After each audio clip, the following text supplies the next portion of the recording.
I had to be out here where it was the scary possible getting sick and all of us dying, but we had to do it.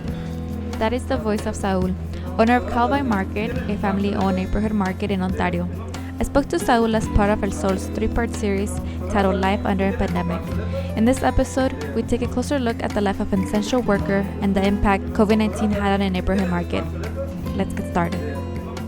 My first time in this market, and I saw there's a lot of homes around it. Oh yes. Would you say that's a very community-based market? Yeah. I mean, my family, that's my mother over there.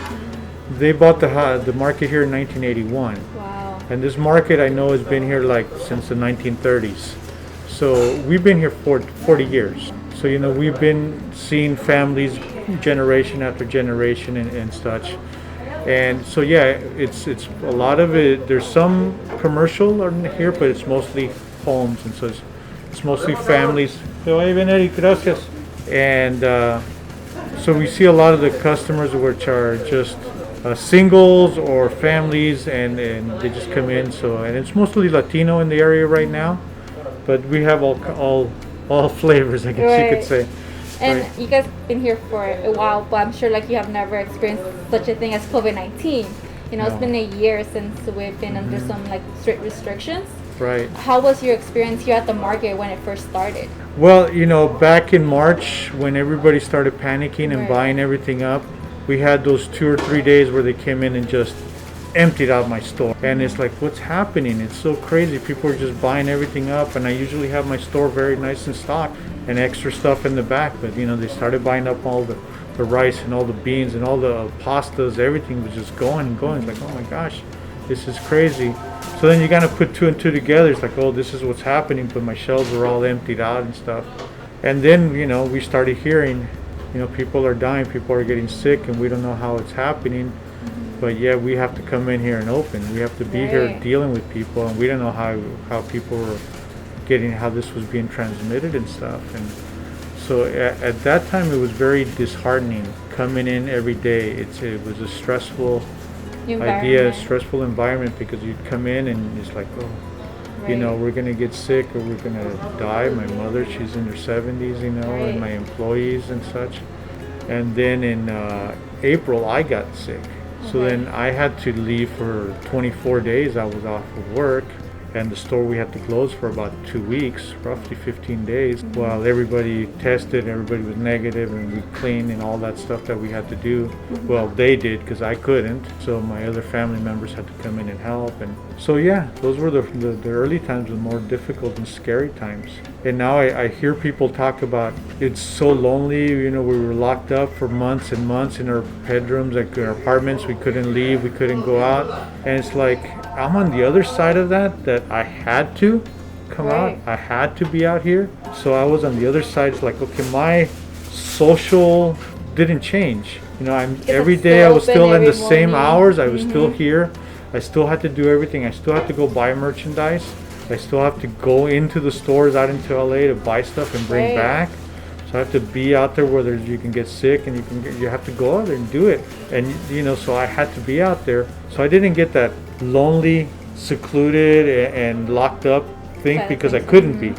I had to be out here where it was the scary possible getting sick and all of us dying, but we had to do it. So we were on the other side of it, and I'm listening to people like, oh, now we're coming out after a year.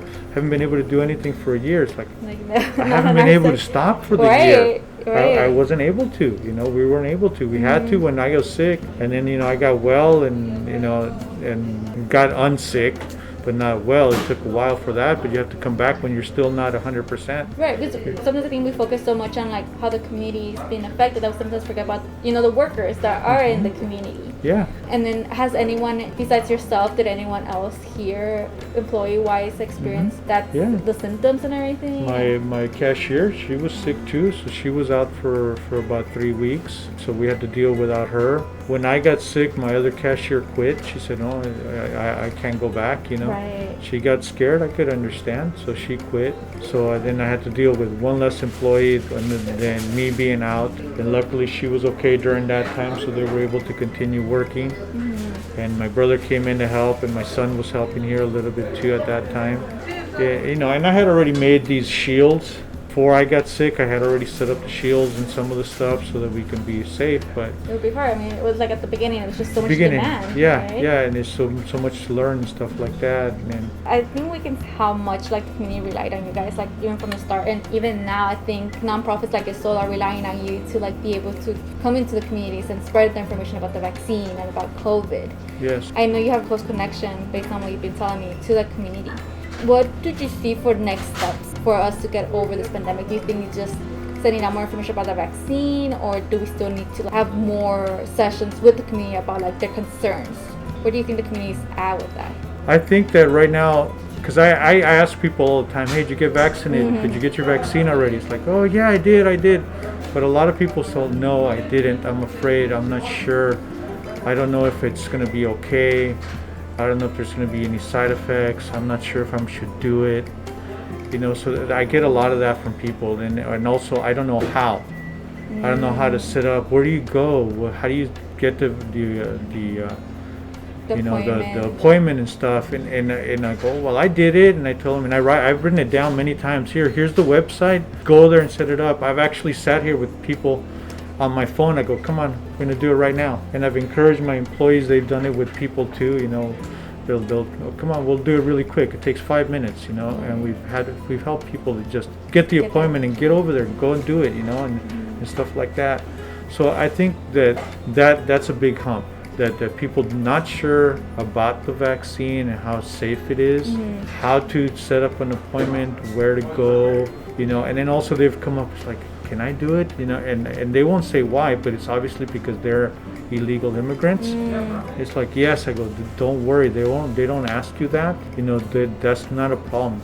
So I think that's also scary for some people. It's because, like, you know, the government, I'm gonna tell them who I am, my address, and you know, and then they're gonna discover that I'm illegal. Right. You know, they don't say that, but it's very obvious because you know who is and who isn't in some cases. Right. You know, I just by speaking with people and being here 40 years, you kind of get that feeling, you get to know that.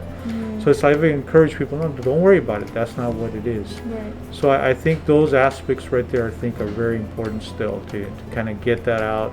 And something like what you guys did was very encouraging for a lot of people. The taping events. Yeah, and giving out that information and just letting them know. And you know, it would be great if there was a way that you guys could, let's set you up an appointment. You know, let's get you an appointment.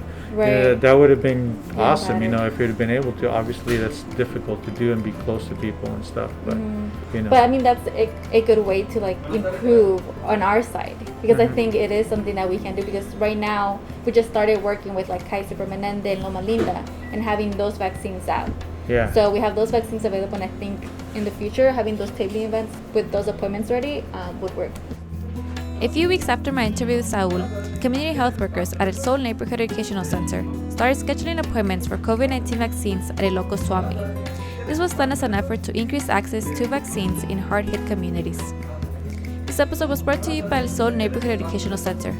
To learn more about our 3-part series, please visit our website at elsolnec.org. Until next time.